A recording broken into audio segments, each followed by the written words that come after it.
Hi guys, come back again with me, Salma.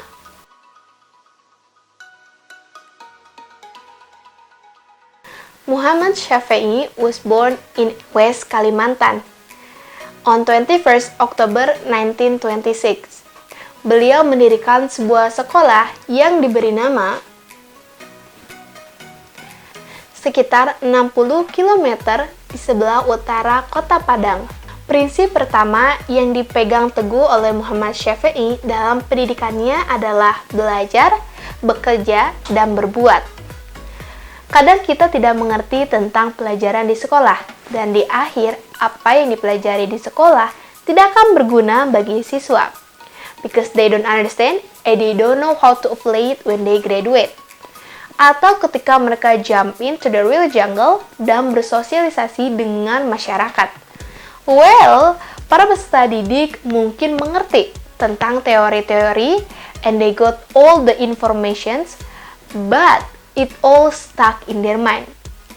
Again, ketika memasuki kehidupan masyarakat yang sesungguhnya, mereka akan bingung dan serba tanggung, sebab mereka tidak pandai menggunakan ilmu yang mereka miliki.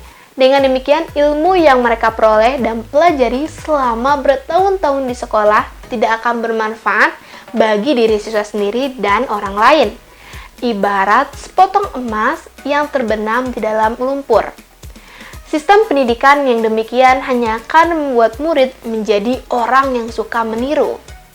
Menurut Muhammad Syafi'i, nilai para peserta didik bukanlah masalah nomor satu, tapi bagaimana proses kerja untuk mendapatkan hasil tersebut. Toh bisa saja mereka mendapatkan nilai yang sangat baik, namun bukan dengan kerja kerasnya sendiri.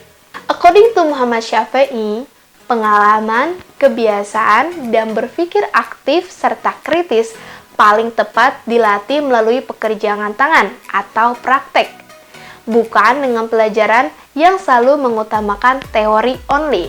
Pekerjaan tangan bisa diberikan dalam berbagai bentuk dan cara, such as drawing, crafts, carpentry, and so on. Tentu saja pemberiannya kepada murid harus dilihat dari tingkatan umurnya. Makin rendah umur murid, makin rendah dan sederhana kesukaran pekerjaan tangan yang diberikan kepadanya. Muhammad Syafi'i berusaha menanamkan watak yang teguh dan pendirian yang kuat terhadap murid-muridnya. Pengalaman yang diberikan oleh Muhammad Syafi'i terhadap anak didiknya bukan hanya dalam pelajaran belajar mengajar, tetapi dalam setiap kegiatan murid selama mereka belajar. Menurut Muhammad Syafi'i, pada setiap manusia terdapat 3 hal pokok yang dapat dikembangkan untuk mendidik ke arah atau tujuan yang diharapkan, yaitu melihat, mendengar, dan bergerak. Apabila hanya melihat saja yang dilatih dalam pendidikan, murid akan menjadi orang yang tidak berdaya dalam kehidupan masyarakat di kemudian hari, karena mereka tidak akan berbuat. Begitu juga dengan mendengar saja, akan membentuk manusia-manusia meniru yang baik tanpa kesadaran. Sebaliknya, apabila unsur bergerak yang dikembangkan, berarti sekaligus ketiga unsur ini dikembangkan. Karena untuk bekerja dan berbuat, orang harus dapat melihat dan mendengar. Peranan guru adalah sebagai manajer, belajar yang mengupayakan bagaimana menciptakan situasi agar siswa menjadi aktif dalam berbuat. Dengan demikian, guru berperan sebagai fasilitator belajar, who facilitates children's learning activities.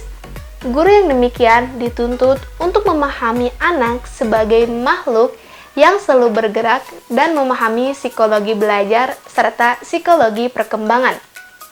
Itu tadi prinsip pendidikan menurut Muhammad Syafi'i. I'm Salma, thank you for watching. Saran dan kritik sangat saya tunggu. Belajar bisa di mana saja dan kapan saja. Dan saya menyebutnya kelas tanpa ruang.